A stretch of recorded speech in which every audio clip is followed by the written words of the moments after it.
All right, half a day and welcome back to KUAM News Extra. We're going to talk now about Bill 9, also known as Macon's Bill, which passed today by the members of the 31st Guam Legislature. It is now public law. It deals with animal cruelty and the penalties that people may face if they are caught. So joining me in the studio is Julie Grady and a very good friend of ours making his return appearance here to the Harmon Studios. We have Macon. So half a day and welcome to the both of you. Thank you. He's happy to be here too, I'm sure. Okay, so we're going to get into the whole constructs and idiosyncrasies of the bill in a minute, but for people that may not know, just get us up to speed on what Macon's story was and how he's doing now. Well, in August, we received a report of an animal in distress. Some volunteers went to go look at him, and it was him in a kennel, locked with no food or water or any type of care whatsoever for presumably quite a while. We were able to have animal control remove him from the premises, and we placed him into emergency foster care, and that's been 4 months now. And he was completely emaciated, had no hair, was in really bad condition. So in 4 months he's gained almost 30 pounds, and he's a family dog now and loves life. That's the first thing I noticed about him. Like he looks really healthy. His coat's back. It's nice and shiny, and he's obviously you're very well behaved. Shake hands. Maybe for a treat. Pound it.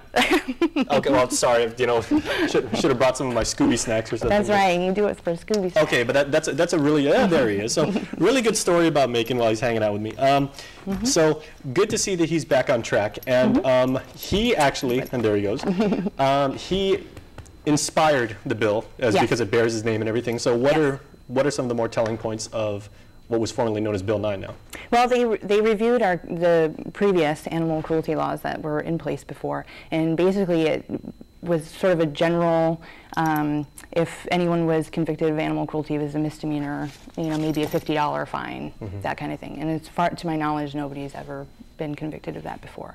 So we did some research on the state laws in the states that have much more significant penalties. Almost all of them do, and almost all of them with severe neglect or severe cruelty causing serious physical injury or death to an animal, they're all felonies, and we didn't have that here.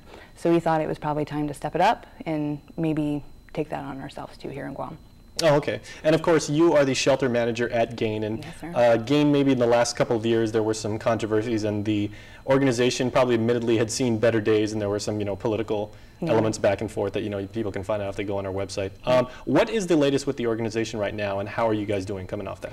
Well, we're doing okay. We're trying to keep a lot of our programs moving forward. We have a lot of great programs in the past few years. Funding has been an issue in recent months. We're not sure if we're going to get an appropriation or not from the government of Guam. The legislation just passed the bill yesterday for us to go back under Department of Agriculture, and with any luck we'll get our funding.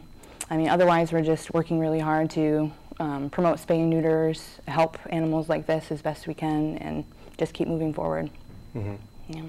Okay, so getting back to our nice friend here, so Macon, again, is very well behaved. No ill effects from his mistreatment or anything like that.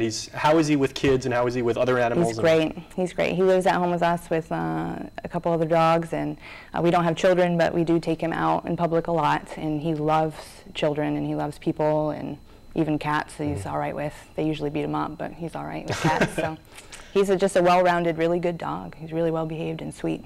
Now, of course, my friends, what you may not know, there he goes. There. All right, so he's hanging out. Make yourself comfortable. It's all about you today. Okay, so you and I actually spent some time together when we were at the bed race last year, and Macon was the talk of the town that day. Of course, all the attention was on the bed race, and everybody was competitive. You showed up with this lovely Dalmatian and everything like that. All the kids flocked around him. He didn't even flinch. Everybody loved him. No, he loves it. He loves the attention. He loves to be pet and loved, and he's a lap dog, a really big one. He doesn't realize how big he is, but he wants to just lay with you and be pet, and yeah, he's a really good dog.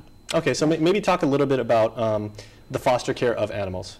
Yeah, well, we have a really good program at the shelter for fostering animals in his condition, or just animals that might have some behavioral issues or just need a little bit more time to overcome some things. So we ask for foster families all the time to come up and help us, and typically what we'll do is pick an animal that needs some help. We'll look for somebody to help them, and they'll take them home for It depends, you know, the length of time varies, but it's usually not very long just to get them back on their feet, and we find them a home, and that's been really beneficial. Okay, well, thank you very much for the work that you do. Congratulations on the bill being passed. And thanks for giving us an update on our friend here. And you know what, we better get out of here and turn the lights down. Yeah, he's sleeping. He's getting really comfortable, so we're going to let him take a nap. So, okay, All right. so everybody, Thanks so much. Macon's taking a nap, so we'll be right back after this.